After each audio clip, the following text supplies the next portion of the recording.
Mr Speaker. Barbara Kuriger. Thank you, Mr Speaker. It's a pleasure to take a short call on the Food Safety Law Reform Bill. And I'm just thinking back to the days when the whey protein concentrate contamination inquiry was happening, and back to that scare that we had.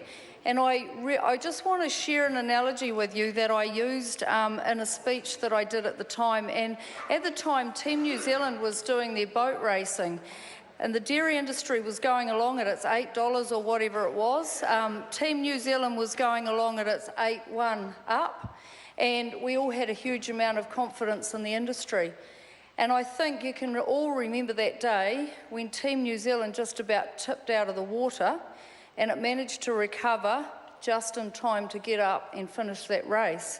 And that's pretty much the analogy I use around this whey protein concentrate scare, because actually it wasn't actually botulism.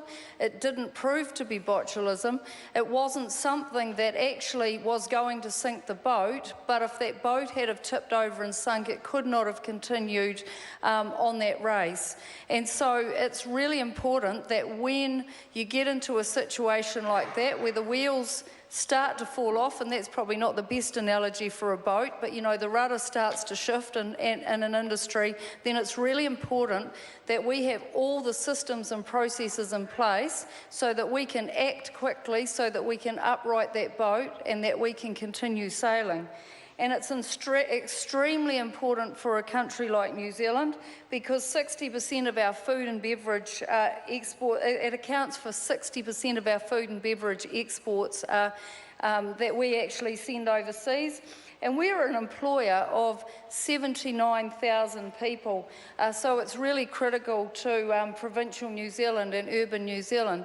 And you know, you can't, even with a scare, even with something that wasn't ultimately proven to be botulism, there are millions and millions and millions of people in this world that are on social media, and our reputation can just go down the drain like that. So there was a lot of work and a lot of homework done in terms of recovery and the time taken to discover what exactly the problem was, and eventually we got to the point where we knew what it wasn't. But it's really important now that risk-based plans are put in place, so that when there's a hiccup, so that when something is about to tip or there's a bit of a scare, that we know exactly how to follow, we know exactly what to do, and we've got all the right schemes in place. So the Ministry, under this piece of legislation, will be given a statutory role in contingency planning, and the Director-General of Primary Industries will have a new power to require disclosure of information held by a party that provides service to a food business. So we're putting all these legislations in place. It's too important to let things fall through the cracks, so we've got to have everybody on board, strong contingency plans. It's no different to having a health and safety plan in your business. You've actually got to recognise your risk, work out what your risk might be, find ways to mitigate, so that if you do happen to have a day where it looks like the boat is going to tip over, you can straighten it up and sail on pretty quickly. Thank you, Mr Speaker. Kia ora. I call Reno Tirakatini. Tēnā koe, Mr.